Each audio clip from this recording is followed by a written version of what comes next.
Hey, howdy, my name's Chris and welcome to Garage Noise. This channel is dedicated to helping you with your repair or restoration project, teaching you everything you need to know about paint and body repair. And today we're talking about painting, we're talking about gun adjustments and how to produce less overspray and use less materials when you're painting at home. So I'm going to share with you some different spraying techniques and how to set up your gun to produce less overspray. Nobody wants a bunch of overspray in the garage, so I'm going to share with you how to limit that overspray and still get a beautiful looking finish. We're also going to be trying out the Sagola 3300 GTO. I just got a new cap, which is the tech cap, and a new needle set, so it's a 1.3 tip and needle set. And this is a conventional gun. It uses about 9.5 CFMs of air. Conventional gun might be what you're using at home, so I'm going to share with you how to adjust that gun and some different spraying techniques so you can get less overspray. Darius has went ahead and already pre-prepped this bumper. Now this was a raw bumper, raw OEM bumper. The way he prepped this is he washed it with isopropyl alcohol and then he sanded over it with a gray scuff pad. He used a product called Bulldog Prep Paste, an abrasive paste that you use with water and the gray scuff pad to sand every inch of this bumper cover so we get good adhesion, because it's very important when you have a raw bumper that you get good adhesion. The next thing we want to do is to mix up our 2K sealer, so let's do that now. Okay, this is the sealer we're using today is the U-POL 2253. This is a high build primer that can be used as a sealer. So quickly, this mixes up 4 parts primer, 1 part hardener or activator, and 2 parts urethane reducer. So we have our primer, we have our activator, and this is the reducer we're going to be using today. Okay, quickly here, we're going to mix up our sealer. We're going to find the 4:1:1 mixing ratio. Now we're mixing it 4:1:2, so we'll have to double this last amount. We'll put in our hardener, our activator, urethane reducer.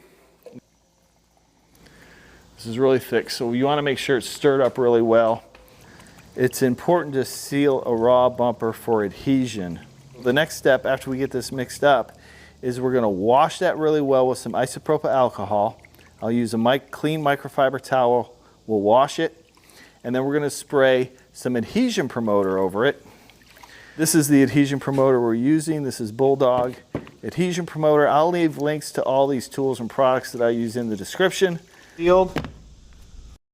We'll tighten on the ring. Okay, so we tighten on the ring to the cap. Now we're ready to go. Now let's talk about our gun adjustments. When we're spraying our sealer, in order to reduce our overspray, we need to reduce the air pressure and the fluid volume. The air pressure and the fluid volume.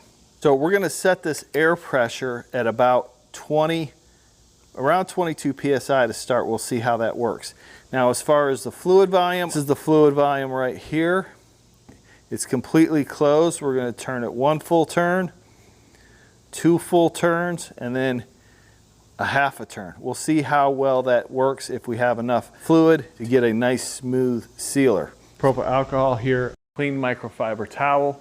We're just going to wet this down, wash it really good, and then we'll spray our Bulldog over it.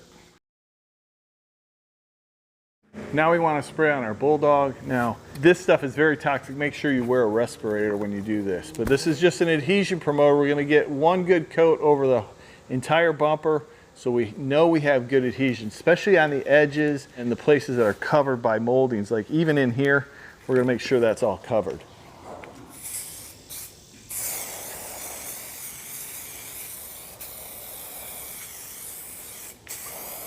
Okay, so we're going to spray a coat of sealer on this, and I'm just going to put a medium to wet coat on it. Now we're going to spray this just like we're spraying paint. So we're going to be I like to spray about 5 to 6 inches away. I'm going to have a consistent speed and a consistent distance from the panel at all times. And so I'll start on one end of the bumper and I'll work my way over to the other. I'm going to lessen this air pressure a little bit. That's a little bit too much air pressure.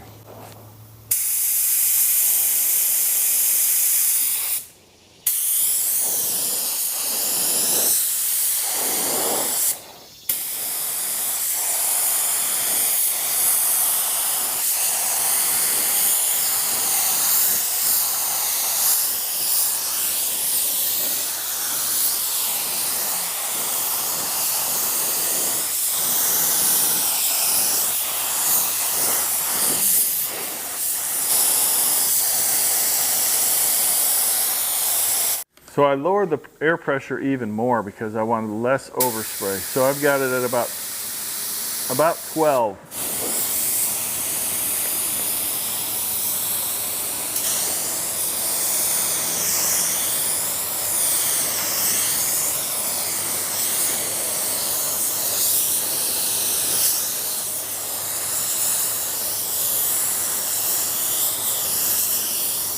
Okay, that's sprayed nice and smooth. There's not a bunch of overspray in here, you can see. And it really sprayed it nice and smooth. Nice and smooth. So that's all I need for the sealer. Now I'm gonna let this flash off for about 15 minutes. So basically what I'm letting it do is cure for about 15 minutes. Okay, so we got our sealer on. I'm just feeling over it, but it's got a few little particles of dust on it, so I'm gonna lightly go over it with this sandpaper. This is like a 800 grit. It's a flexible Sunmite sandpaper. Really good sandpaper, lasts a long time. We're just gonna lightly scuff over this to knock down any particles of dust. This is something when you're not spraying in the booth that sometimes you have to do.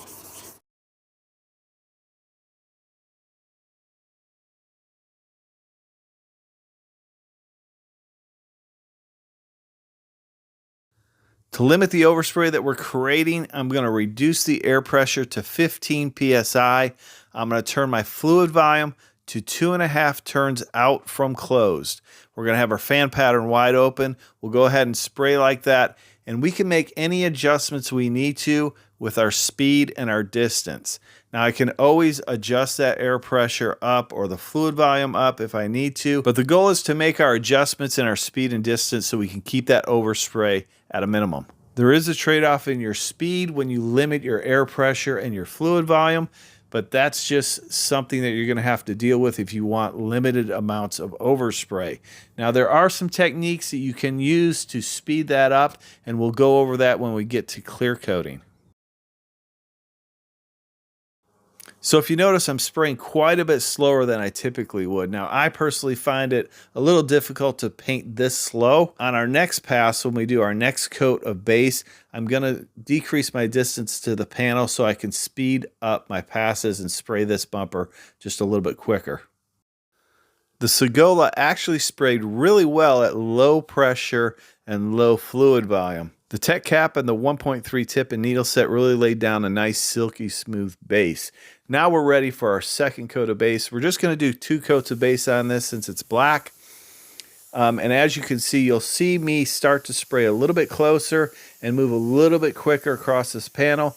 We'll let this flash off for 15 minutes after we get our second coat of base on here, and then we'll talk about how we're going to adjust our gun for a clear coat and low overspray.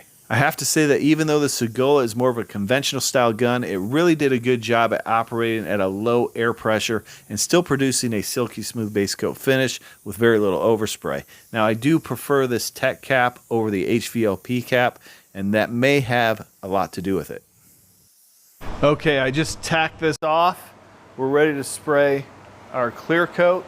Now as far as our clear coat, we're going to overlap 75 to 80%. I've got my fluid volume at 2.5 turns out. The fan pattern is wide open. So let's just check this. 2.5 turns out. 1 full turn, 2 full turns, and a half. Okay, we'll see. I might bump that up a little bit. Let's spray this at about 24 psi. So I'm going to go ahead and try and spray this without adjusting my air pressure and my fluid volume. If I need to make any adjustments, I'm going to use my speed and my distance to do so.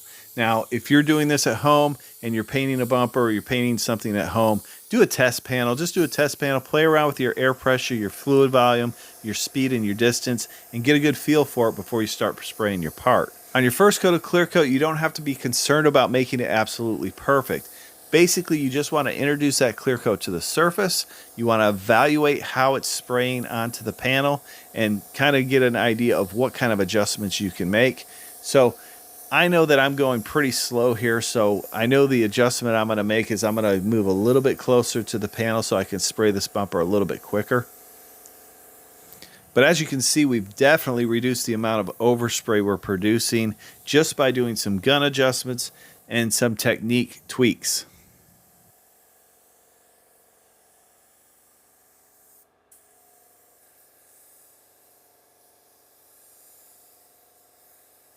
After the first coat, it looks pretty good. Kept it at 2.5 turns out. I'm actually at about 21 PSI on the air pressure. We're not trying to make it perfect on the first coat, and it's actually pretty clean. Couple little particles of dust. We're gonna let this flash off for a little bit.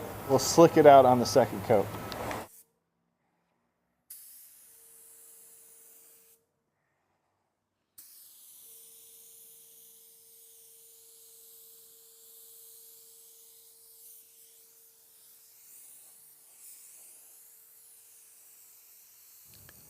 So here's where you'll start to see me decrease my distance and increase my speed so I can spray this bumper more efficiently. I've got a good feel for how this clear coat's going to lay down. I didn't make any adjustments on my gun, just my speed and my distance.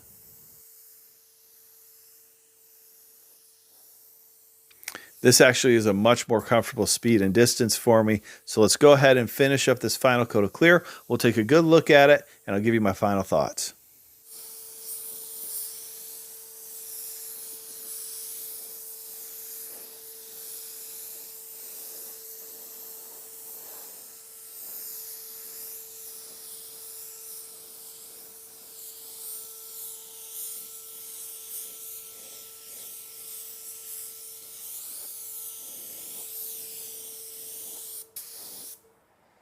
Came out beautifully.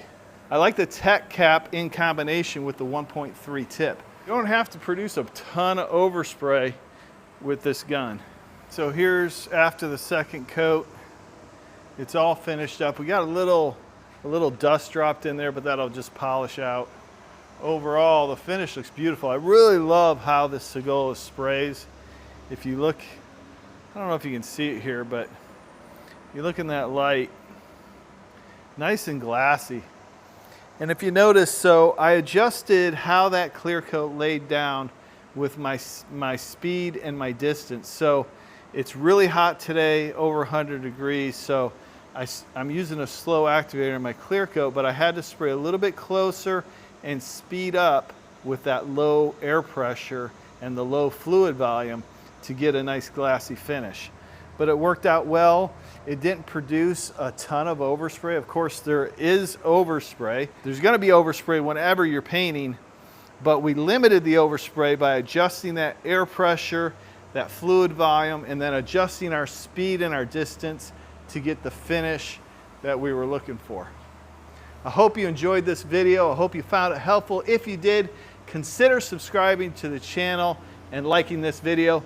I appreciate each and every one of you watching, and we'll see you next time on Garage Noise. To build your skill, click on one of these videos now.